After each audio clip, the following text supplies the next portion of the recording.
Оливбан Мара. Твердый знак. Слово Алъяпкыч. Передник. Дочку в колыбельку, приданную коробейку. Традиция готовить сундук с приданным для будущей невесты, как у многих народов, есть и у татар. И содержимое сундука примерно одинаковое. Все, что пригодится в семейной жизни. С самого рождения дочери мать начинает готовить приданое, шить, вязать, вышивать.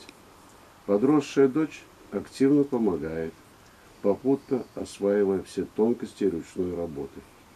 Чем богаче и сложнее вышивка, тем более умелая и трудолюбивая жена достанется жениху. Бережно хранятся в сундуке вышитые принадлежности быта: молитвенный коврик, скатерть, салфетка, наволочка, полотенце, занавеска. Отдельное место занимает одежда, также богато украшенная вышивкой: платок, тюбетейка и колфак, мужской и женский головные уборы, платье, рубашка, передник, фартук. Татарский передник особенный, широкий, чуть короче платья, почти полностью скрывающий фигуру. Надевается и в будни, и в праздники. Будничные попроще, но из ярких тканей.